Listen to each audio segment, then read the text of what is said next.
आफ्ताब सिद्दीकी साहब ये फरमाएं कि इसका मतलब हुकूमत नाकाम हो गई है, हुकूमत इन लोगों को कुछ नहीं दे सकी, जब भी ये मजबूर हो रहे हैं कि अपनी जान हथेली पे रख के ये अपनी दुकानें खोलें और आएँ, क्योंकि इसके अलावा को देखिए रिजवान, 26 फरवरी को पहली दफ़ा सिंध गवर्नमेंट ने इसको टेकअप किया और आज 26 जनवरी से तकरीबन 50 दिन हो चुके हैं और लॉकडाउन शुरू हुआ 24 से, इस वैसे तो 23 तारीख से 23 मार्च से शुरू हो गया था। और लॉकडाउन का जो मकसद होता है वो ये होता है कि ड्यूरिंग लॉकडाउन आपने अपनी हेल्थ फैसिलिटीज़ को इम्प्रूव करना है और सिंध में तो वैसे भी हेल्थ फैसिलिटीज़ नाम की कोई चीज़ है नहीं। आप ज़रा कराची और हैदराबाद से बाहर निकल जाए, इंटीरियर सिंध में जाएँ, लाड़काना, सक्कर, नवाब शाह, घोटकी, गंबर वगैरह। लेकिन ये कराची के ताजिर जो बात कर रहे हैं, अभी तो मैं इन्हीं की बात कर रहा हूँ, इनके लिए सवाल मैंने रखा है। मैं उनके हवाले से तो नहीं आया, मैं इस प्रोग्राम के हवाले से जी नहीं, लेकिन फिर भी अभी तो सूरत हाल तो ये है ना कि मतलब ये जो ताजिर है, खासतौर पर कराची सबसे बड़ा शहर है और यहाँ के ताजिर इनकी चीखें निकल गई हैं और ये कह रहे हैं कि हमें जितनी दुकानें खोलने जा रहे हैं। मैं यही तो आपको बात बैकग्राउंड जरा बताना चाहता हूँ कि अब किस वजह से इतना ज़बरदस्त आपने लॉकडाउन किया। लॉकडाउन हमने भी पहले शुरू दिन से ये कहा था कि लॉजिकल एंड स्मार्ट लॉकडाउन होना चाहिए और इंक्रीमेंटल लॉकडाउन होना चाहिए। लॉकडाउन से आप क्या चीज़ हासिल करना चाहते थे? अवेयरनेस क्रिएट करना चाहते थे हम, ज़ाहिर सारे के सारे लोग चाहते हैं, एहतियाती तदाबीर करना चाहते थे, मगर लॉकडाउन के लिए प्लानिंग आपने कुछ नहीं की। आपने किसी को रिलीफ पैकेज नहीं दिया पूरे सिंध में, आपने राशन डिस्ट्रीब्यूशन नहीं की। 17 मार्च को बिलावल भुट्टो जरदारी साहब ने कहा था कि मैं 20 से 25 लाख अफराद को राशन पहुंचाएंगे। अगर राशन पहुंचाया होता तो वुहान वाला केस होता ना। कराची 50% कच्ची आबादी है, तो कच्ची आबादी क्या सीएम और सब लोगों को नहीं मालूम सिंध गवर्नमेंट को कच्ची आबादी में कैसे लॉकडाउन हो सकता है। मैं कल एनटीआर कॉलोनी गया हूँ, 3-3.5 फुट की जो है गली थी, मैंने आपको वीडियो भी भेजी। वहाँ लॉकडाउन सोशल डिस्टेंसिंग हो ही नहीं सकती। हमारा क्या काम था, सिंध गवर्नमेंट का काम था, रिलीफ पहुंचाना था, खाने पहुंचाने थे, राशन पहुंचाना था ताकि लोग घरों तक महदूद हों। और फिर इस दौरान एक ऐसा प्लान बनाना था इंडस्ट्री के साथ भी, अपने छोटे ताजिरों के साथ भी, दुकानदार को भी कोई स्कैडर्ड टाइमिंग हो और कुछ दुकानें सुबह में खुलें, कुछ मार्केट दोपहर में खुलें। कि इसका मतलब ये जो नाकामी है ये सूबाई हुकूमत की नाकामी है, ये विफाक की नाकामी नहीं है। यानी ये जो इस वक्त 2 दिन से डिबेट चल रही है विफाक और सिंध की, आफ्ताब साहब आप भी उसका हिस्सा बन रहे हैं, इसका मतलब ये हुआ। जी मैं तो देखिए, मैं तो बात ये कर रहा हूँ लॉजिकल की। मैं ये नहीं कह रहा कि लॉकडाउन नहीं होना चाहिए या लॉकडाउन कर्फ्यू की तरह होना चाहिए, या आप यूसीज पूरी सील करते हैं। 11 यूसीज का आपने अनाउंसमेंट किया, आपको मालूम, आप तो खुद गुलशन गुलिस्तान जोड़कर मालूम कि 11 यूसीज का मतलब है कि 7 से 8 लाख अफराद वहां पे रहते हैं। आपके पास कोई प्लान नहीं था। देखें, सिंध गवर्नमेंट सीएम की पॉलिसी कुछ है, सिंध के और उनके साथ के जो सिंध गवर्नमेंट जवाब नहीं दे रही। आफ्ताब सिद्दीकी साहब आपको जवाब देना पड़ेगा। अच्छा रिजवान, ये देखें कि आज हुई है, पहले तो चीफ सेक्रेटरी के लेवल्स पे मुज़ाकरा बातचीत हुई, फिर एनसीसी की मीटिंग हुई, आज सुबह भी हुई। उसमें कंसेंसस थी जो प्राइम मिनिस्टर ने अनाउंस किया, 98% कंसेंसस थे उसमें ना, तमाम सूबाई हुकूमतों के और फेडरल गवर्नमेंट के। तो कंसेंसस के बाद ये अनाउंसमेंट हुआ और फिर प्राइम मिनिस्टर ने कहा कि 2-3 दिन के बाद, कुछ दिनों में, रमज़ान से पहले उलमाए दीन से हम बातचीत करके और कुछ सोल्यूशन निकालेंगे।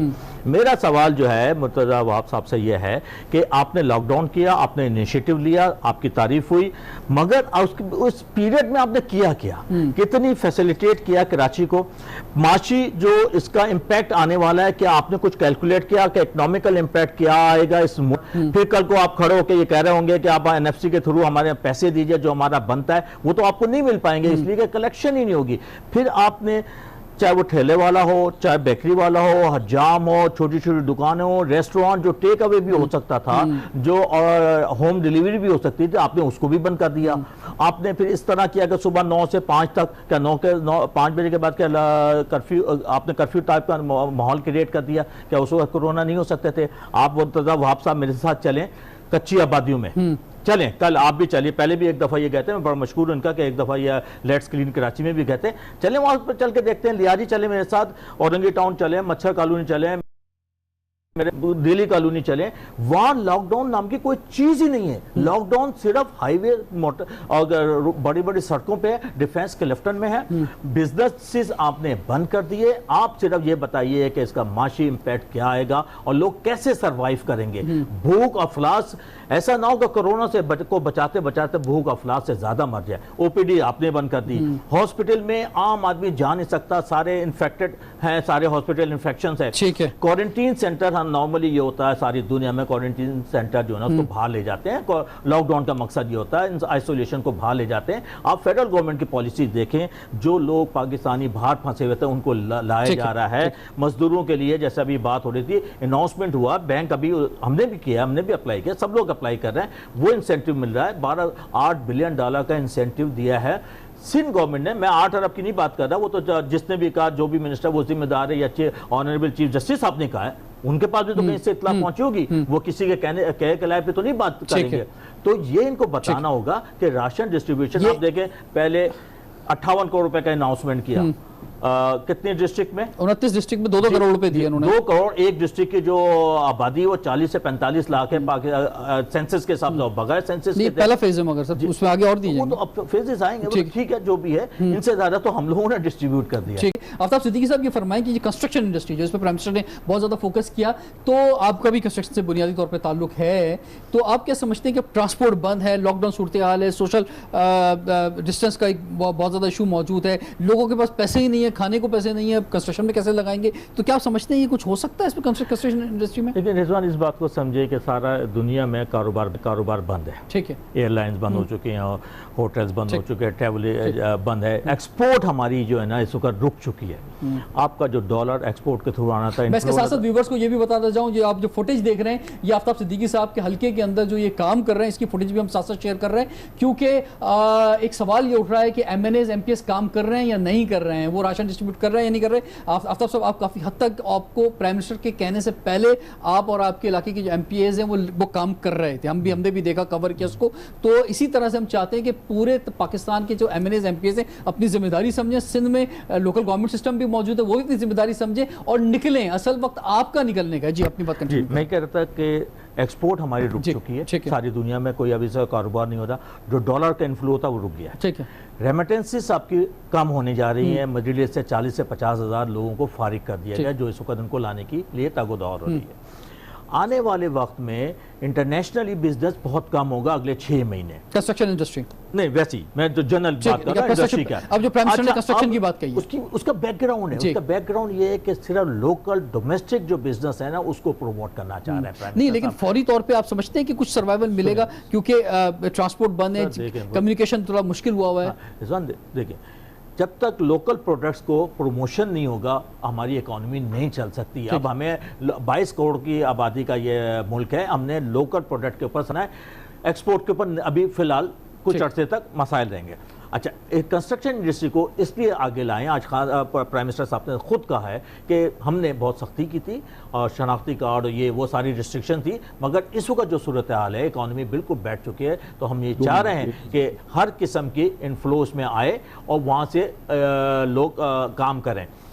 45 एलाइड इंडस्ट्री होती हैं कंस्ट्रक्शन के साथ। एग्रीकल्चर के बाद सबसे बड़ी इंडस्ट्री पाकिस्तान की जो है ना वो कंस्ट्रक्शन है। अब इशू आता है कि ये कंस्ट्रक्शन अनाउंसमेंट हुई है, अब जैसे कि प्राइम मिनिस्टर ने भी कहा कि सूबों की सवाबदीद के 18 अमेंडमेंट के बाद कि वो किस तरह इसको अलाउ करते हैं, मगर पार्शली होगी, एकदम नहीं हो पाएगी। क्योंकि मैंने कल सवाल डॉक्टर खालिद महबूब सिद्दीकी MKM के आए हुए थे, वो बता रहे थे कि वो बड़ा डिस्ट्रीब्यूट कर रहे हैं, PSP वाले भी कर रहे हैं, अलखिदमत भी कर रहे हैं, आप भी कर रहे हैं जनाब, आप थोड़ा अपने हल्के का भी बताएं। तो ये सब अगर ये डिस्ट्रीब्यूट कर रहे हैं तो फिर भी लोग क्यों चीख रहे हैं कि हमें राशन नहीं मिल रहा, हमें जो है कैश नहीं मिल रहा? देखिए, मेरी कॉन्स्टिट्यूएंसी में 10 से 11 लाख की आबादी है और उसमें मैं 40,000 फैमिलीज को राशन डिस्ट्रीब्यूट करने जा रहा हूँ 20 रमजान तक। इस वक्त तक, आज के दिन तक, रात 9 बजे तक हम 11,000 राशन और 37,000 खाने डिस्ट्रीब्यूट कर चुके हैं।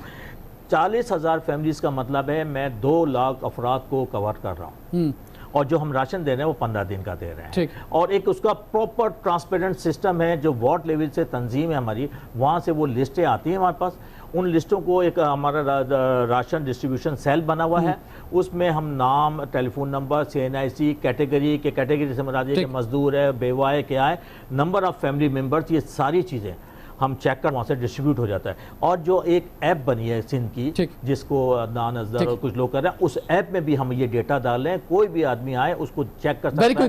10 मिनट 10 सेकंड